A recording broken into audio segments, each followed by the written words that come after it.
Nothing like a good manga after a heavy fuck pillow sesh. So I just started reading Dororo by Osamu Tezuka in its entirety, and I gotta say, it is lovely so far. And the thing that struck me the most is how fantastic the artwork is. Osamu Tezuka is, without a doubt, a god of manga. I came to that conclusion already when I had read the first of the Astro Boy omnibuses, talked about it on Manga Mondays, and what had struck me so much about it was the incredibly inventive paneling, the breaking of the fourth wall, the meta usage of comic styles that was so far ahead of its time that if this were to come out today, people would still probably be regarding it as something that progressed the medium, even though Tezuka did all this stuff in this children's manga from the 50s. I have to wonder, when people look at a Tezuka manga from a distance, not having read it, what do they expect? Because I know personally, I didn't expect it to be masterful.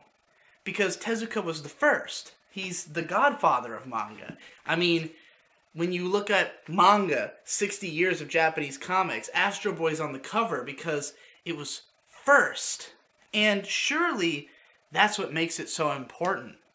I think a lot of us have a tendency to just expect older stuff to be important because of its influence, because it inspired the next guys to do something that would be even better. That the legacy it's left behind is what truly makes it important.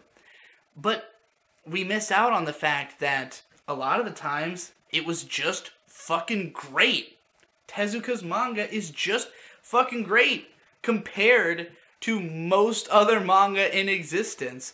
It is among the best. Man, it has nothing to do with the fact that it was first or that it was influential. It was influential because it was great.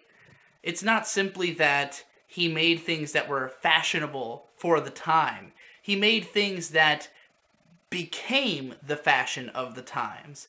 People were trying to copy it because it was so good. And when you look back at the past, you might think, oh, this artwork looks dated. Well, why does it look dated? Because it's not as though the art has naturally just transitioned into something better. It's always a matter of popularity. Someone makes something that's successful, other people try to copy it, or are just influenced by it in a very natural way, and they evolve it lightly into whatever their style is. But a lot of the times, the flashpoint of these styles is somebody who was just so unimaginably creative that whatever they came up with, people hadn't even realized it was possible, and then they see it, and they're like, holy shit, this is the thing.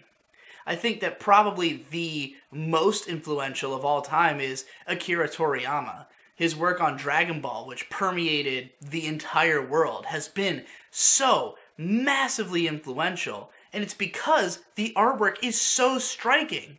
Anybody who sees it is going to recognize it immediately, and so many people gravitated towards it across different mediums, not just Dragon Ball, but his work on Chrono Trigger, his work on Dragon Quest.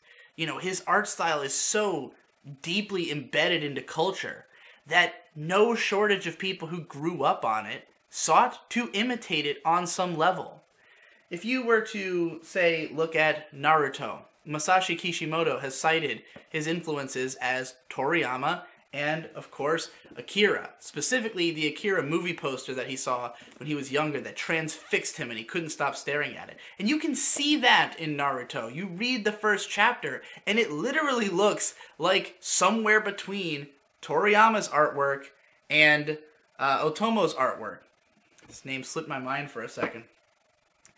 So, you think of it as Naruto looks like a manga from the late 90s.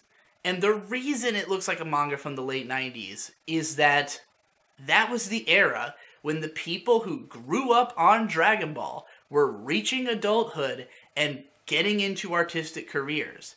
If you look at Eiichiro Oda in One Piece, which came out around the same time, his biggest influence is also Akira Toriyama. A whole lot of people influenced by that style all making stuff at the same time means it's all going to look relatively similar.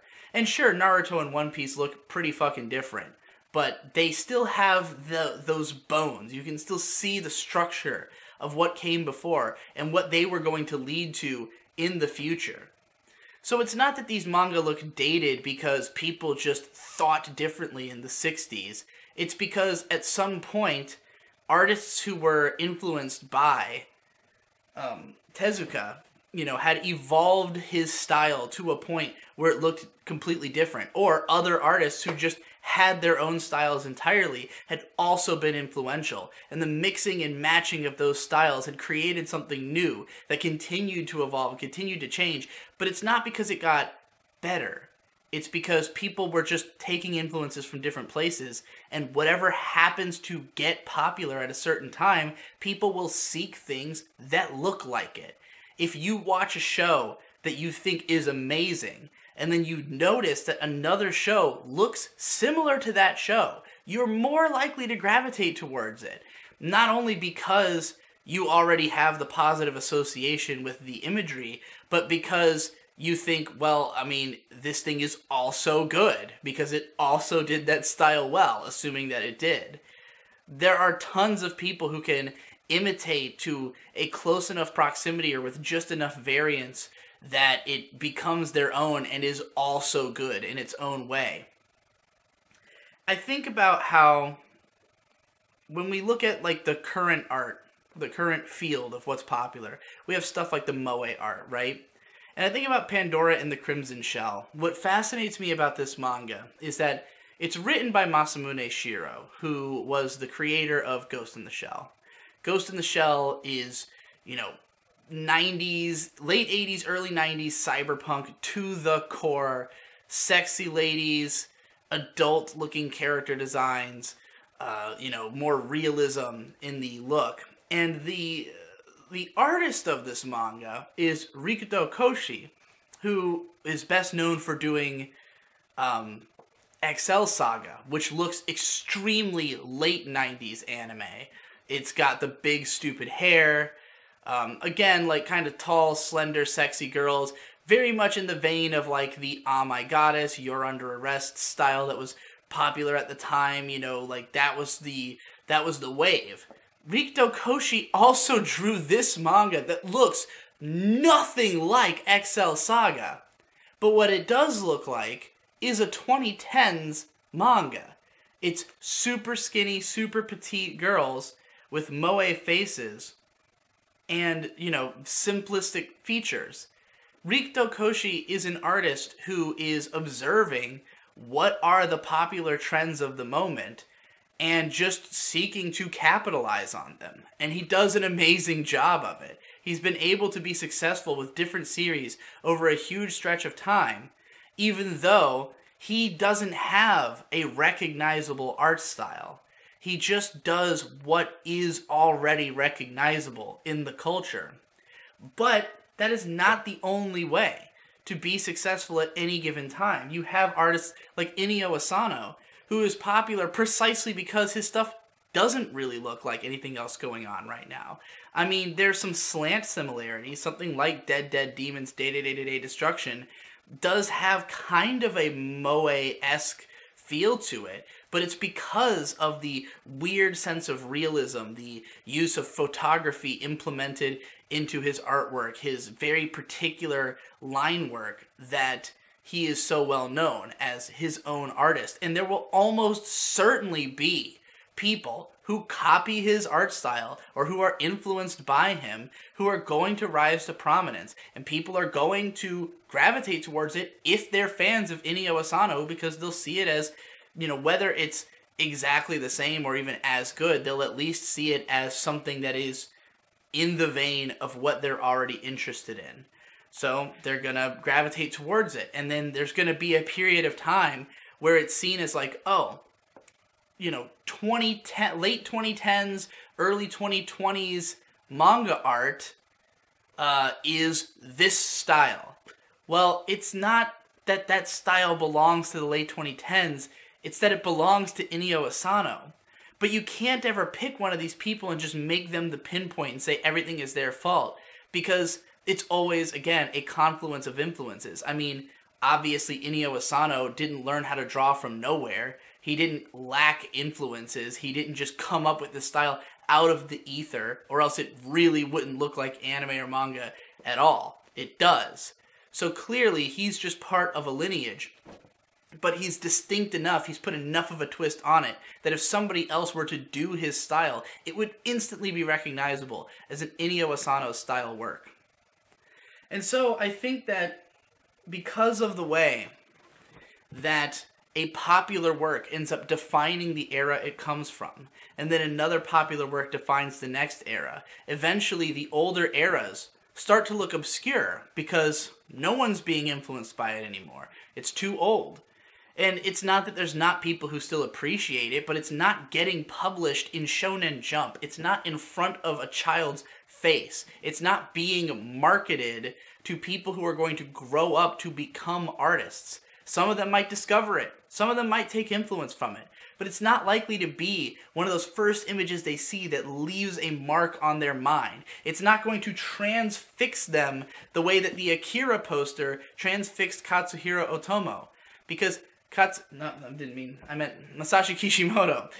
Masashi Kishimoto only saw that poster because that movie happened to be coming out and he was a teenager. He stopped and looked at it and realized he wanted to be a manga artist. There was not a poster for Dororo, sitting around when he was a teenager. It was too old by then. But that doesn't mean that it couldn't have had that same impact had it been put in front of him at that time. And it's for all of these reasons that I find myself a little bit off-put by the fact that the Dororo anime adaptation from this year felt the need to update everything to modern sensibilities. And it's not that they didn't keep any of the Tezuka-isms, so to speak, but the tone of the story, the style of character designs, the presentation, all of it is very much of the current moment. It's all based around what is popular now. It's like an attempt to update Dororo. And I don't think that they did this with any pretensions that makes the story better. It's just bringing this story to an audience who exists currently, who is going to gravitate towards it because it looks like the kinds of things that they know they like currently.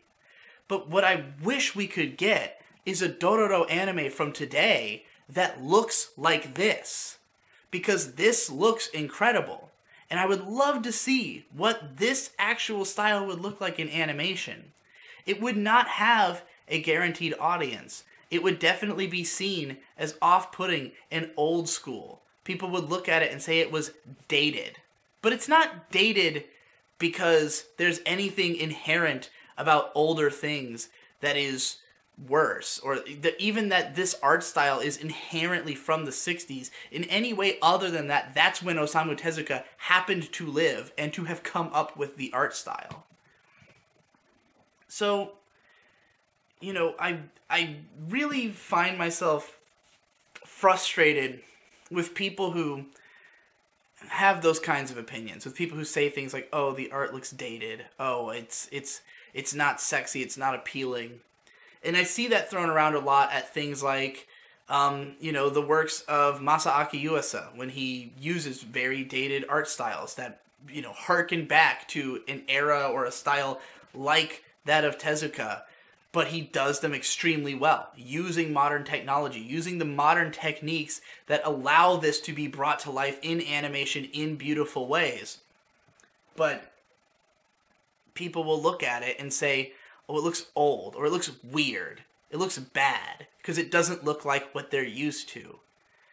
But it's not that what's new is better, or the pinnacle of what we've achieved so far. It's just what's in. This is phenomenal looking. The artwork in here looks amazing. Let me just show you some images. I mean, this first page, this beautiful image of rain falling in front of this fucking building. The windswept plains of different pages that Hyakimaru is walking through. The incredible image of him, well, here's fucking his, his surrogate father getting fucking attacked by demons. This insane, wispy feeling artwork. The image of him, where's the one where he's under the tree? Yes.